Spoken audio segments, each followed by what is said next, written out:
One, two, three. We are in this piece. Hey, what's going on, guys? This is Kevin Zwicker from Fast Count, and this is your Monday Night Raw post show for October 6th, 2025. Carson, I already see that you are in here, and I should have known since you are a big Roman Reigns guy.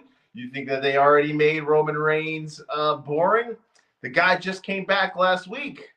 I was at the show last week. It was very cool to see Roman Reigns uh, and back in person. It's been a while since I went to a WWE show. I've been to a couple of AEW shows over the year. I know last year I was at Forbidden Door and I was at Revolution. I'm going to be at Blood and Guts next month as well. So it's been a very big couple of weeks for me when it comes to professional wrestling events. It was pretty awesome. I was there. I appreciate you for saying that you are happy that I had a good time. But we're heading into Crown Jewel Saturday, the big time show headlined between Seth Rollins and Cody Rhodes. It's kind of a toss up. I think the two matches that everybody is looking forward to going into that show is going to be what? Cody Rhodes versus Seth, and John Cena versus AJ Styles. AJ Styles, who in my opinion is probably, when it comes to in-ring matches, is probably just a tiny bit of a smidget below CM Punk. I think you throw Edge in that conversation as well. Kevin Owens, he also had a lot of good matches with John Cena. So I'm looking forward to that match as well. And I really like tonight.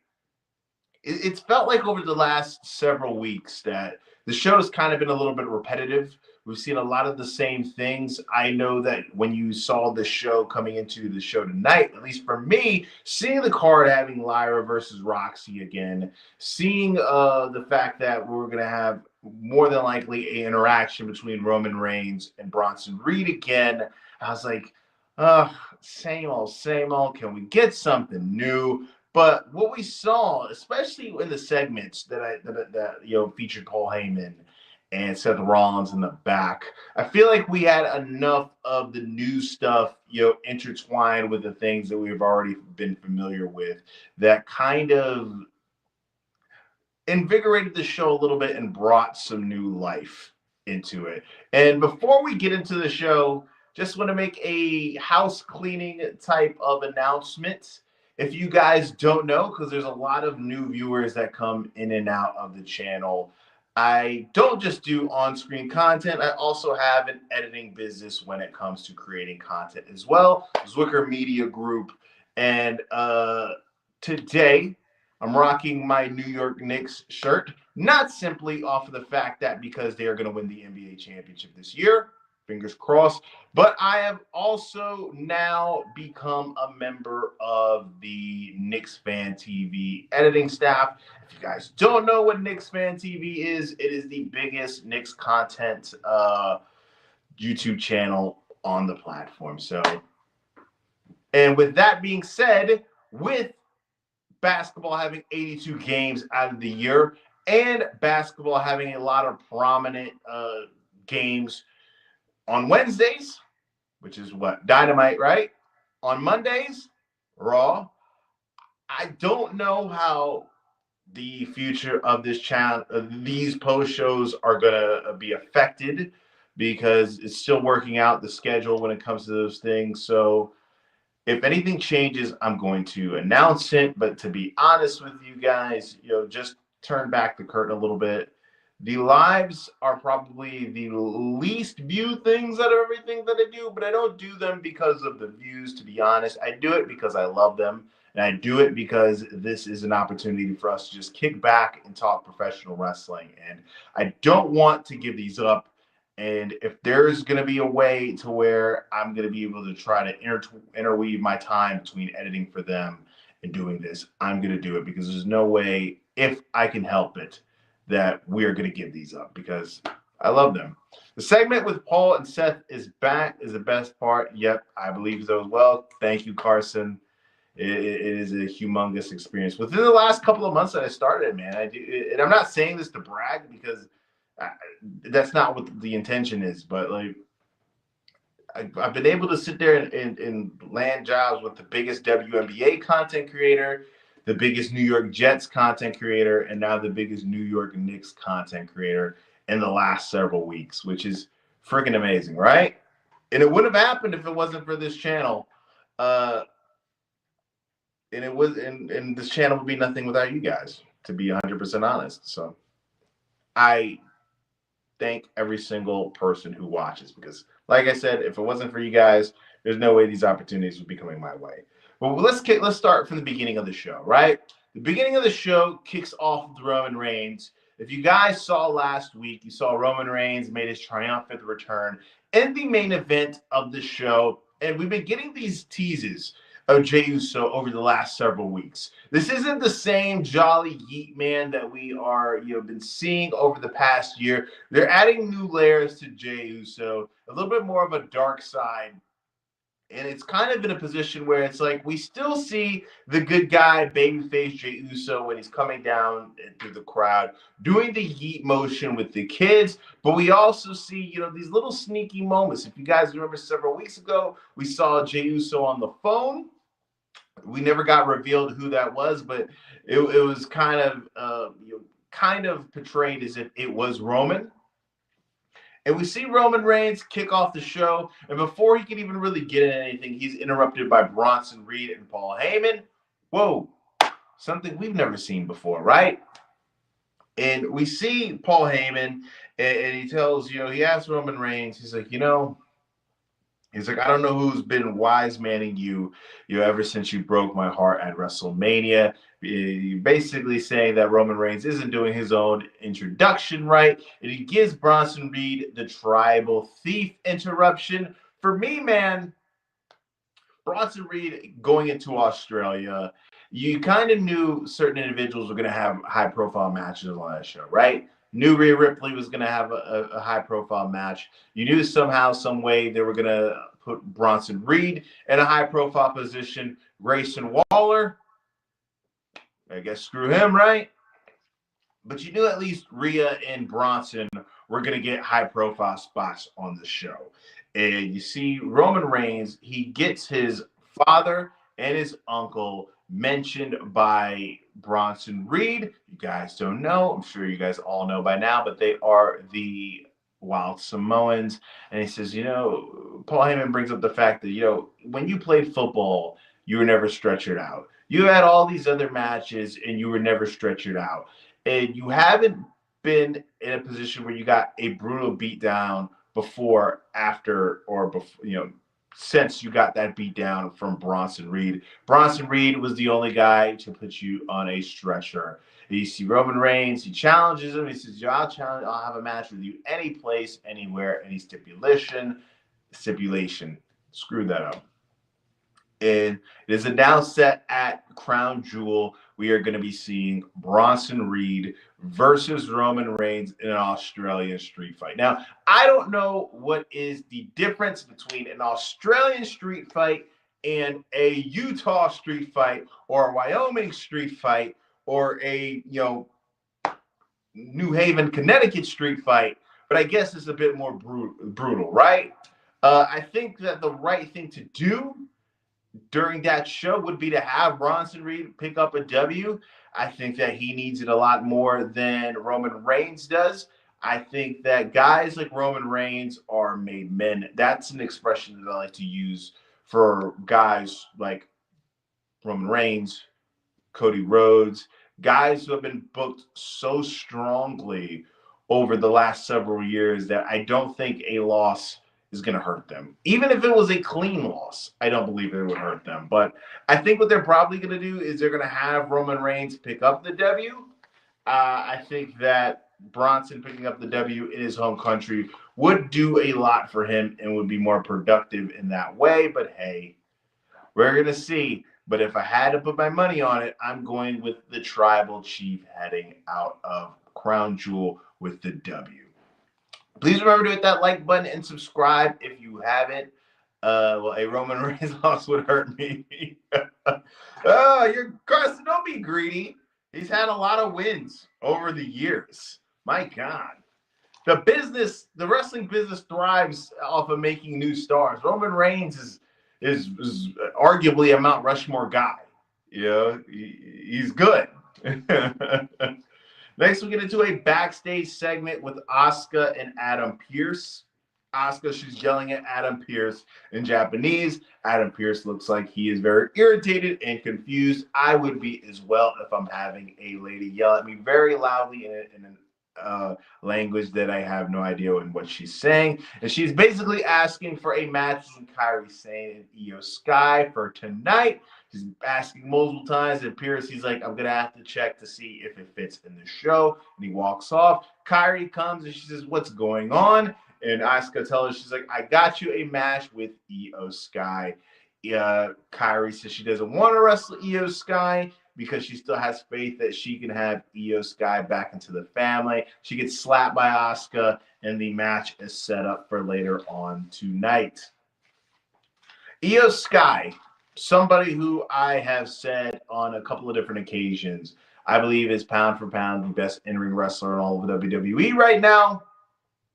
I think what they're doing right now with her and Asuka, I like it because what interests me a lot about this as well is you kind of need to get really creative when it comes to these wrestlers who obviously English isn't their first language. And I think it's really impressive when they're able to tell compelling stories where you don't really necessarily know 100% of the time what the individuals involved in the story are saying. It's like body language and facial expressions are so important when it comes to these type of occasions. And I think that the way that they've been able to sell this and the way that they've been able to add different angles and different layers to it, I think that they've been able to do a good job in sinking people in. And I know Triple H has been getting beat up over the last several months over his booking, but I think that one thing that he has been doing a good job of is booking the women, or at least putting in things to where you see that they're making some type of an effort, right? Next, we get into Becky Lynch versus Maxine.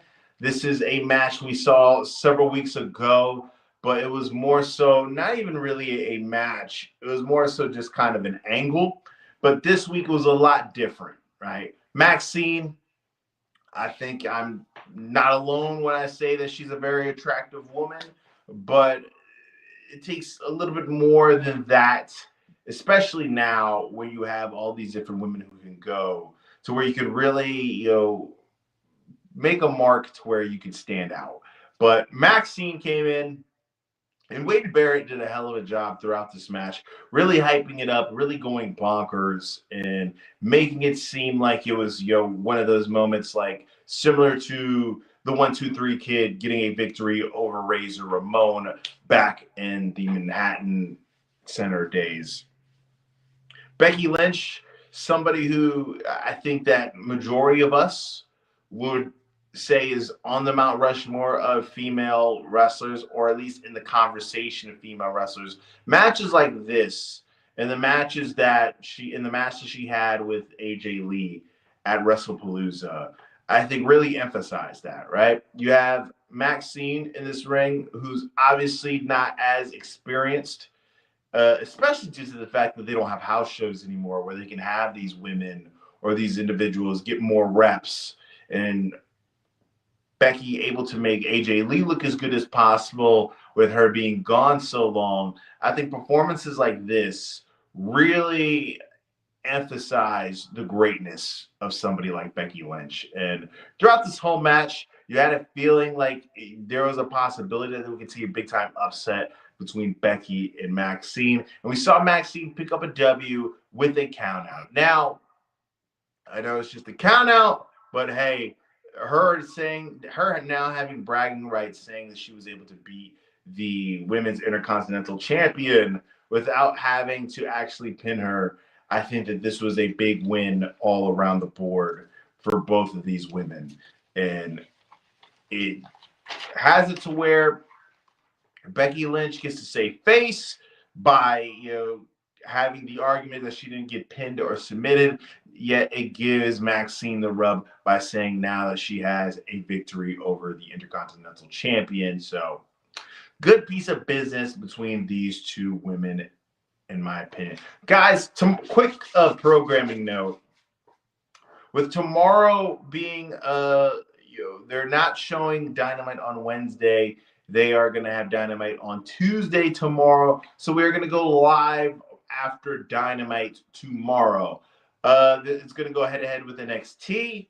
Yeah, NXT has that big time showdown show between TNA and NXT. So it's going to be a little bit of a hybrid tomorrow. We're going to mainly focus on Dynamite, but if there's some things that go down on NXT tomorrow that you guys want to talk about, then we're going to be able to do that because, hey, it's the free platform that we got. Next, we get a backstage segment between the Usos and Roman Reigns. Now, this is the segment I think most people are going to come out of here talking about. This and the Paul Heyman and Seth Rollins segment. So you see the Usos back there. Roman Reigns is walking after what went down where he brawled with Bronson Reed after the opening segment. And you have the Usos basically telling Roman Reigns that they have his back heading into Australia. And Roman Reigns says he's good. He says, I don't need your guys' help, especially Jey Uso. He says, Jay, you need to kind of worry about your own stuff. You need to refocus yourself and get yourself back on track to get the world title back. And he says, who is getting the time? Who's going to be in the middle of the ring on the top of the hour? And it's like CM Punk. And he's like, not you, huh? Basically saying that, hey, you're a little homie at the moment. Get your own shit. Don't worry about me. And you see Roman Reigns is left back there with Big Jim after Jey Uso storms off. And he tells Big Jim, he says, I see all and I hear all. And he says, why not get advice from me, right? If you have in your disposal one of the all-time greats, I agree. Why not get advice from him? Guys, I'm thinking about this. I don't know if you guys would be interested in this because it's a little bit off the beaten path, but at the same time, it's close enough to where there's a wrestling angle to where it would make sense to talk about it. But what do you guys think about getting a review of The Smashing Machine? That's probably, I didn't have time this weekend to go check it out. I'm going to find time this week, but that's probably my most anticipated movie of the year. I know that it didn't do very well at the box office this weekend, but I don't know anybody who expected it to do gangbusters. It was more so about The Rock showing off the fact that he can act and he can do more than just be The Rock. But I'm thinking about it. If you guys would be interested in it, I would love to do a review of The Smashing Machine. But we get to the next match. It's Lyra Valkyria versus Roxanne Perez. Roxy, as I like to call her, one of my favorite on the whole roster. We see this thing going on between Bayley and Lyra, where Bayley is very much so Mr. Jekyll and Mr. Hyde. We have, or another modern day comparison, a Sour Patch Kid. First, they're sour, then they're sweet, or in the reverse in her case.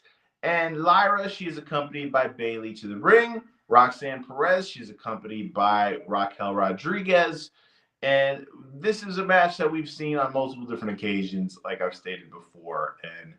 And these two have very good chemistry. I don't think that out of any of their matches that they've done, I don't think any of them have been bad.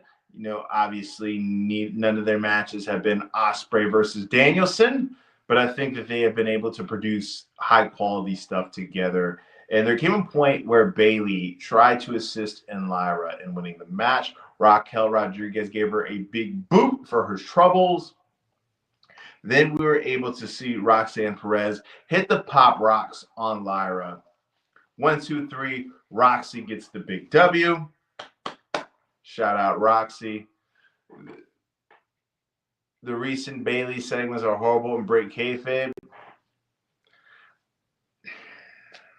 Okay. So, just my own personal preference. I think we all know wrestling's a show, right? I don't think I'm breaking any news that things are predetermined. This is a scripted show. But my own personal taste is I like things to be as realistic as possible.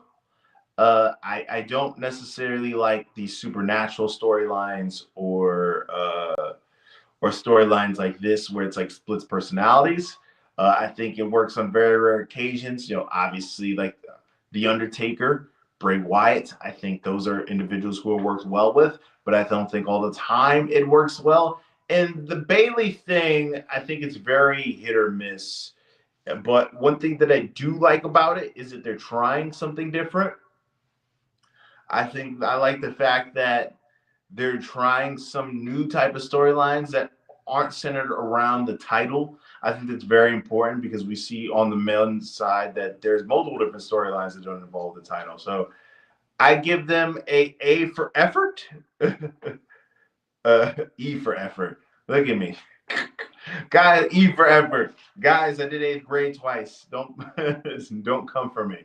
But it's not for me. But I feel like I reserve the right to change my mind eventually if it gets to a point where I like it. But right now, it's not for me.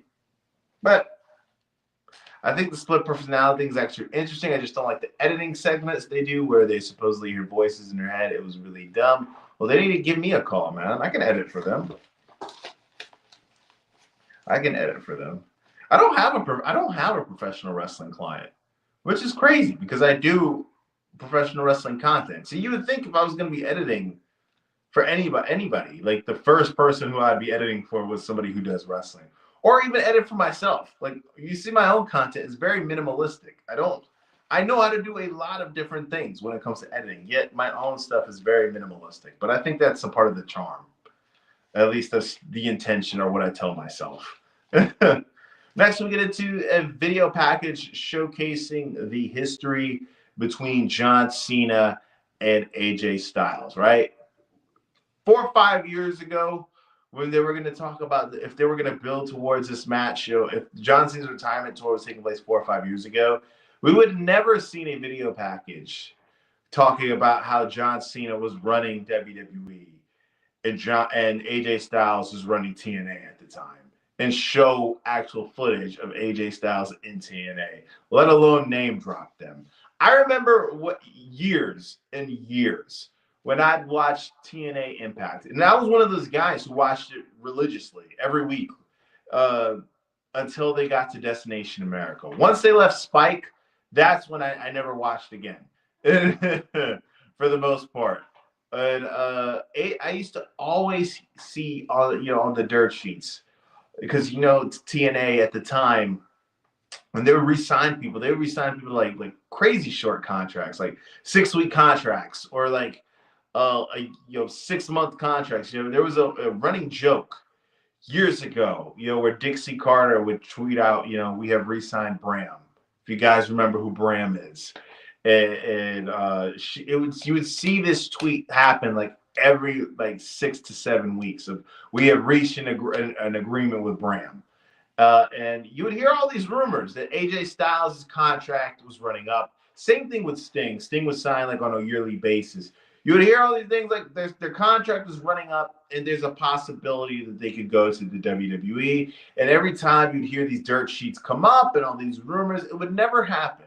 So I would always think that AJ versus Cena was one of those matches that weren't necessarily a match that I was like dreaming of, but it was always something that I was intrigued by. And when we finally got it, and the chemistry that they all had, I think every single match that Cena and AJ Styles had, I thought was great. They have a lot of good chemistry, and I'm interested to see now what it's gonna be like because prior to the last couple of matches that Cena's had, I think since SummerSlam where he had that match with Cody Rhodes, I think all of his matches have been really solid to really good. And AJ Styles is at this point where he still can produce good matches. I don't think that he necessarily is going, 100. He's throwing 100 miles per hour from a speedball, but he still every single pitch, but he still has the capability. I'm really interested to see what this match is going to look like 10 years, pretty much 10 years after that last one. But after we see the video package, we see AJ Styles being interviewed by Jackie Redmond. before he could really get into what he wanted to say, he was interrupted by the Judgment Day. And Dom is telling him, was like, I don't know how you think you're going to beat John Cena when you couldn't even beat me. He's like, I beat Rusev. And then you see the judge, Finn Balor and JD confront AJ saying, hey, we've heard that you and Dragon Lee want a shot at these tag titles. And we see a 6-man tag match be set up. It was later revealed that they were able to recruit Penta. Dominic Mysterio, out of all of the people last week when I was at Raw, the people who got the 3 loudest reactions were Cody Rhodes, and not in any particular order. Cody Rhodes, Roman Reigns, and Dominic Mysterio. The people were rocking with Dominic Mysterio in that arena, man. They really were into what he was doing. We get into the next segment, which is CM Punk. CM Punk, who we haven't seen since WrestlePalooza, where him and his wife were able to pick up the W against Becky Lynch and Seth Rollins. We hear CM Punk come out, and he basically thanks the crowd for giving his wife such a warm reception with her making her return. AJ Lee, I think that she looked like $1 million in her match. Shout out to Becky Lynch, like I said earlier, for that. And he's talking about Crown Jewel, and he says, and he starts hyping up the match between Cody Rhodes and Seth Rollins. We know CM Punk and Cody and Seth Rollins have this, very long and storied history. But he says that, I told Cody Rhodes, my friend, that I wouldn't get involved. And he says, the reason why I haven't been here the past 2 weeks is because I was celebrating my victory, our victory, with my wife, their win against Rollins and Lynch at WrestlePalooza. But he talks about this. And this is, we know ever since CM Punk has came back, this has kind of been something that's been on the back burner because he's had guys like Drew McIntyre and Seth Rollins kind of get in the way of this. And this is winning the world title, right? If you guys remember, at SummerSlam, he was able to pin Gunther, and Seth Rollins cashed in on him. So he was the champion for like a minute or two? And he starts stating his mission about, Seth Rollins has never beaten him. He's never beat him. CM Punk's better than him, and he's going to get back his world title. He is interrupted by LA Knight. LA Knight, somebody who also has beef with Seth Rollins and also has his eye on the world title. The guy who's never been in the world title, him and CM Punk, they go face to face. If you guys remember, CM Punk got himself involved in LA Knight's world title match and cost LA Knight an opportunity to win the world title. So these are 2 guys who aren't on the same page, don't really rock with each other.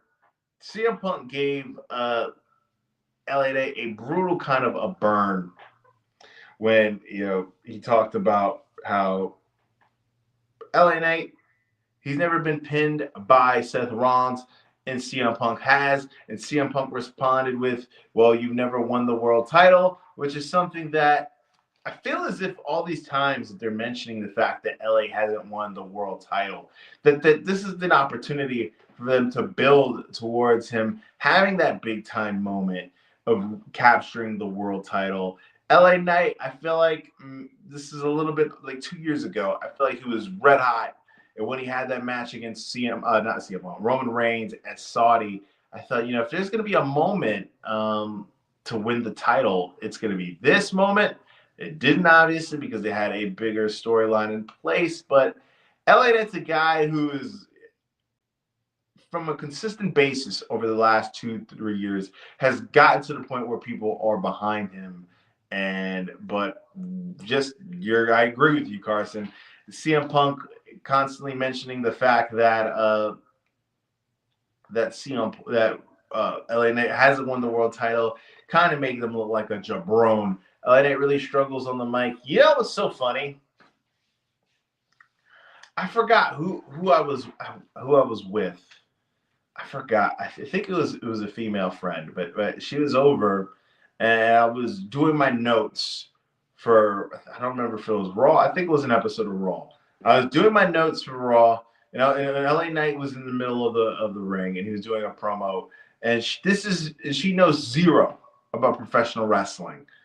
And she said, "Why does he sound like Steve Austin?"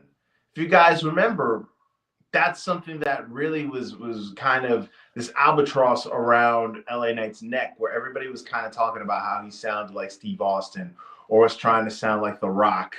And she even came out and said it, and she knows nothing about wrestling. So I thought that was funny. But we get an interruption by Jey Uso. Jey Uso, another guy who claims to have a claim at the world title. If you guys remember, he never got a rematch after losing to Gunther. And we end this segment with the three guys who, for the last, 2 months, have been bickering back and forth about who's going to be the guy to get the title from Seth. And we end it with LA Knight eating a super kick. We see him getting out the paint. We see CM Punk tell Jey Uso that, he likes Jey Uso, but he doesn't like Little Roman. Jey doesn't like that. Jey gets taken out by Punk, but Jimmy, he sits there and he gives he gives CM Punk a super kick. So we see later on in the night, we are having a main event match set up between LA Knight and CM Punk against the Usos. We see this angle so many different times where it's like the can we coexist thing. And it's like one of those tropes in wrestling, in my mind, where it's just like, how many times do we need to see this? Because we've seen it a million different times. Can we get something new? My God. But it's the tried and true formula. Next, we get into Io versus Kairi. Io, straight off the bat, she goes straight up at Asuka. We saw no Rhea Ripley on this show. Rhea Ripley. What's so interesting about Rhea is we see her on TV and we see her and you're like, I think it's pretty apparent. She's a very attractive woman. Once you see her in person, it's just like, man, like you really get taken aback. And I'm not saying that to sound like a gooner, but it's just like when you see her in person, the TV doesn't do her justice, is basically what I wanted to say in so many words. But Kairi and Io, Kairi, Io, back and forth match. It was a little bit less than 10 minutes. And sometimes we don't need these 30-minute classics. We don't need these, matches where it's like we see spam finishers. We just need a simple, less than 10-minute match on TV, just to be a nice little, match to move the storyline and progress in that way. And we see Kairi pick up a big-time win against Io due to Asuka assisting her. And after this match, we see Asuka and Kairi lay a case of the beats on Io. You see Kairi is kind of reluctantly doing it, but she is just following along the lines of what Asuka is saying. And I think that one of these days, sooner rather than later, we're going to see Kairi kind of grow this backbone and be able to break free of the shackles that Asuka has put her in. Guys, please remember to hit that like button and subscribe if you haven't. Hitting the like button helps the channel out in more ways than you guys even know. And always remember that it is free. Next week's going to be kind of interesting, guys, because Crown Jewel is starting at 8 in the morning. So, I do kind of have a obligation that day. I don't know if I'm going to be, when I'm going to be leaving, but I know I'm going to be out of town. So I might, man, waking up at 8 in the morning on a Saturday is pretty brutal.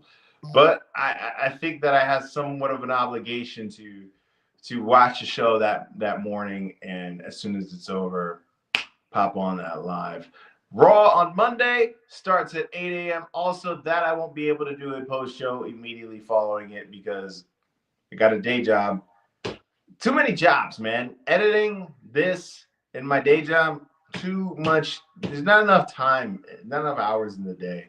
But I will be dropping a video, individual video of the most interesting thing I found from Raw. So we get into the Seth Rollins and Cody Rhodes video package describing their history together, really kind of centering around the mission that they had at hand at WrestleMania 40, where Seth Rollins was able to assist Cody Rhodes in finishing his story and taking down Roman Reigns and ending his reign of terror, and how Seth Rollins really felt as if he put his body on the line, and all these different things that he did to assist Cody Rhodes in winning that match.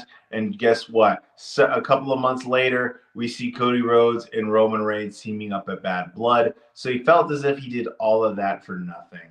And after this video package, which if you haven't watched, I strongly suggest you to go check out.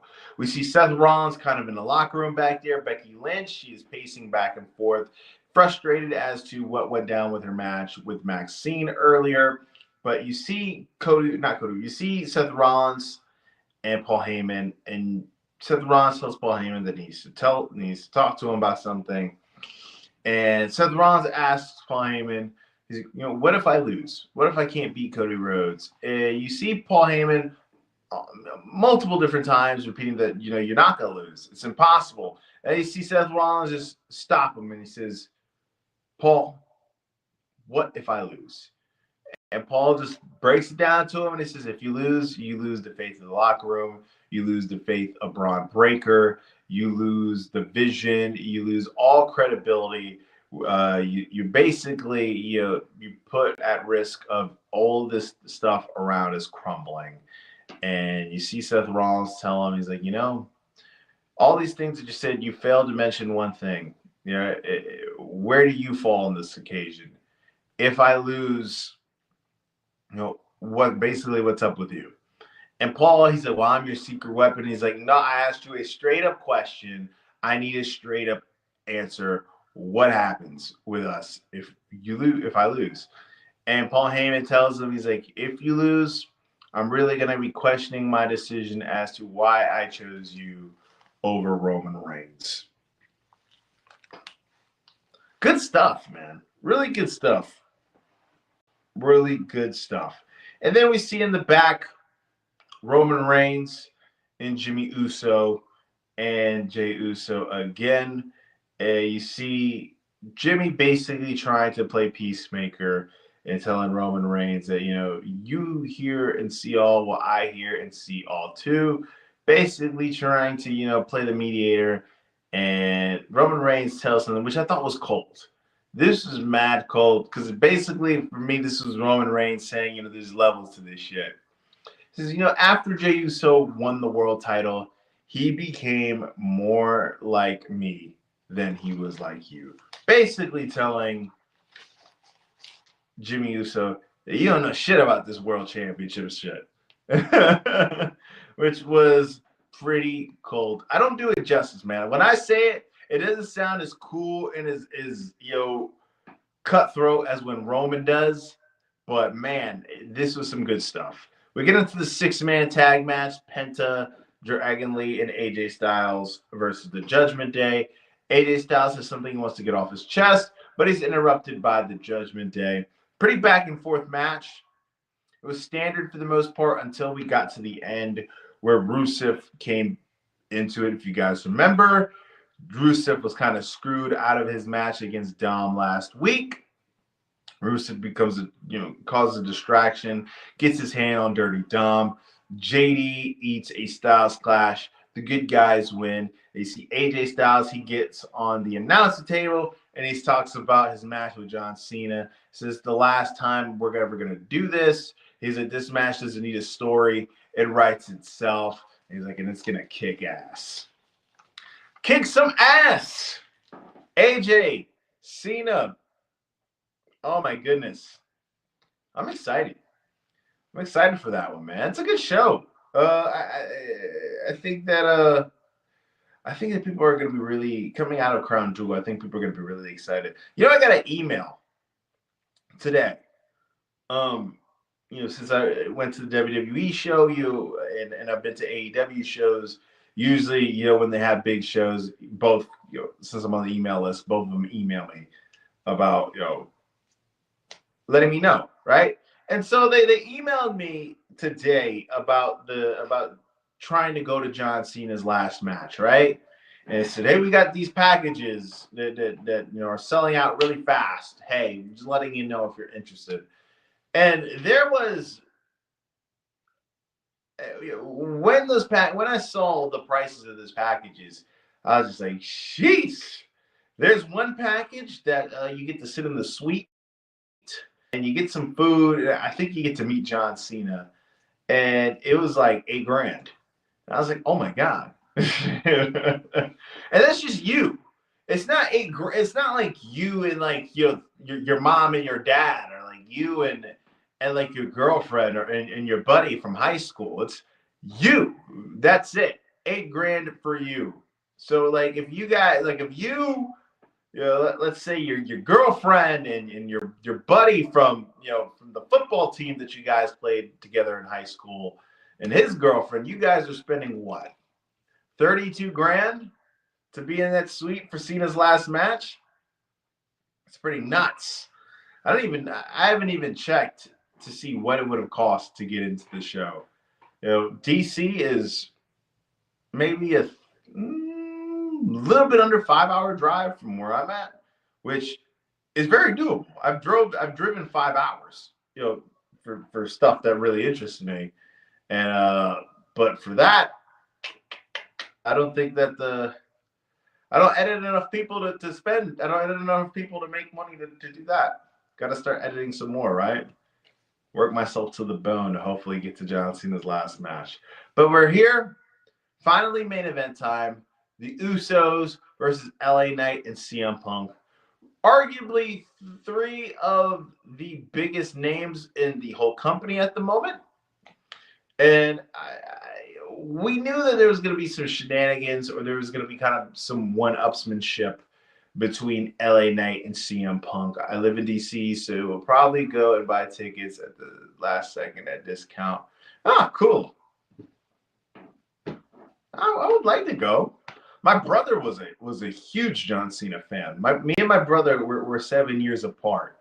And he's younger. John Cena was his idol. Now, I was more of like Austin and Rock, or when we got to the Ruthless Aggression era, I was more into like Eddie and Kurt Angle, Brock Lesnar. Those were more guys that I liked. I remember Cena and Batista. Were kind of were kind of the two faces in the later stages of the Ruthless Aggression era, heading into the PG era, and I was more into Batista. But John Cena's Mount Rushmore guy. I think so. I think that it's, in what he's been able to do throughout his whole career. When he was in his prime, couldn't stand the guy. But once it became, rarer and rarer to see him, I gained more of an appreciation for what he is and what he's done. And he's great as Peacemaker too, man. That show is great. He's good as Peacemaker. I'll see about trying to go. I don't think it's in December, right? Yeah, I probably won't end up going. But hey, you'll see a post show for it. But CM Punk was looking as if he was going to pick up the W for his team, but just like a thief in the night, LA Knight was able to pick up the win and secure the glory for his team, setting it up to where I think that out of the three guys, he has a more viable case for a world title shot. And I think that out of the possibilities of the three, right? LA, Punk, and Jay, I think that the LA Knight option is the more interesting one, because I don't know about you guys, but I could go the rest of my life without seeing Seth Rollins and CM Punk wrestle again and be perfectly satisfied, because it's just been done to death. There's no more stipulations. There's no more hyper scenarios where you can kind of up the ante anymore in my mind. You could do Hell in a Cell, but it's like, okay, we already had that with CM Punk and Drew McIntyre. And it's like, oh, well, let's have CM Punk in another Hell in a Cell match. It's like, I don't think it feels as special. But I think we should see Seth in LA again, because I think that they haven't wrestled as many times as CM Punk and Rollins, and I don't think Jey Uso versus Seth Rollins is very compelling, because honestly, I don't think Jey Uso is that very good in the ring, and I think that what he has going on with this fighting the inner demons between him and Roman Reigns and dealing with his brother is far more compelling. But this was one of the more better episodes of Raw over the last couple of weeks. Heading into Crown Jewel, I'm more interested now than I was before. And tomorrow, guys, remember, it's Title Tuesday, so Dynamite will be on tomorrow and not on Wednesday. So I'll be doing a Dynamite post show tomorrow instead of Wednesday. It's going head-to-head with NXT with their showdown with TNA as well. So if there's some interesting developments from there, we'll sprinkle in a little NXT talk. I don't talk enough about NXT on this show, but just know that I'm always tapped in as to what's going down there as well. And we're going to play it by ear of what's going to go down with Crown Jewel this weekend. And next weekend is Wrestle Dream. So there's going to be a couple different lives coming up. People always show Jey Uso in the ring, put some bangers on against guys like Dragunov and Rollins. But okay, but think about what you just said, though. Against Rollins and Dragunov, two guys who could wrestle a broomstick and have a compelling match. I think if we have Jey Uso's best match, in my opinion, of his whole singles career, is that match he had against Gunther at Saturday Night's Main Event a couple of months back. But it's because of how good Gunther is. Now, we can have a debate about this, because everybody has their own definition of what makes a professional wrestler good. I know that me and my pal Robin Lundberg have this discussion all the time. For some people, it's the guy who can put on the best match on the card, which I think having great wrestling ability is important. It's not the end-all, be-all, but it's important. And then you have other guys who I didn't like that Tribal Combat match, to be honest with you. I thought that their match that they had in the cage was pretty decent. But again, that's against Roman Reigns, who's very good as well. So that's the thing. Put Jey Uso in a match against LA Knight, who LA Knight, nobody's going to confuse him with Bret Hart. All right, LA Knight is another guy who he's not like awful, but he's nowhere near in the conversation of best in-ring professional wrestler. You put those two guys in a match, it's not good, at least in my mind. But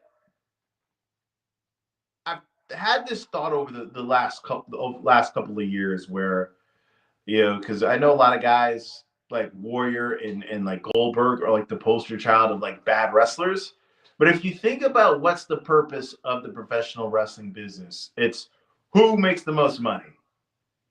It's about money, right? And Goldberg and like the Warrior and Jey Uso, they sold a lot of merch and made a lot of money. So if you want to look at it through that lens, they were elite professional wrestlers.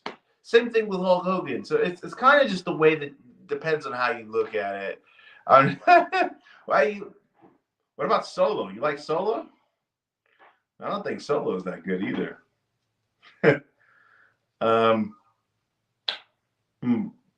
Roman Reigns is elite, though. Roman Reigns doesn't get enough credit for how good he is. Really doesn't. But elite with the facial expressions, elite with the pacing, aura off the charts. Jey Uso, doesn't matter. I guess that's just my own preference. Doesn't matter if the guy isn't Shawn Michaels in the ring. Doesn't really matter. Okay, but that match wasn't good though. Solo versus John Cena, that match wasn't good. That was just him beating up on an old man. But hey, the beautiful thing about professional wrestling is the fact that it's subjective. There's matches that I've seen that I thought are great that other people have thought have sucked. And there's other matches that people thought were great that I thought have sucked. And it's nice that we have the forum to talk about it and not get too angry about it at the same time, right? But guys, it is getting late. I have to wake up early in the morning. Got to edit a bunch of different stuff. It's going to be a brutal weekend at the Zwicker household because the Jets play at 9 a.m. So wake up early to see them get their ass kicked in another country and then immediately start editing for them. The Knicks have ramped up their preseason. The Knicks season starts off very soon. So going to have to edit at least 82 times out of the year for them. Plus, once they eventually win the championship, fingers crossed. And we also have a long off season when it comes to the WNBA. So a lot of editing, a lot of time. But Zwicker Media is also looking to expand. So if you guys know anybody who edits or who is looking to learn how to edit, I am definitely inclined to teach a seminar or to add to the roster. But guys, we'll see you back tomorrow for the Title Tuesday edition of Dynamite. I am Kevin Zwicker. Please remember to hit that like button and subscribe. I'm out.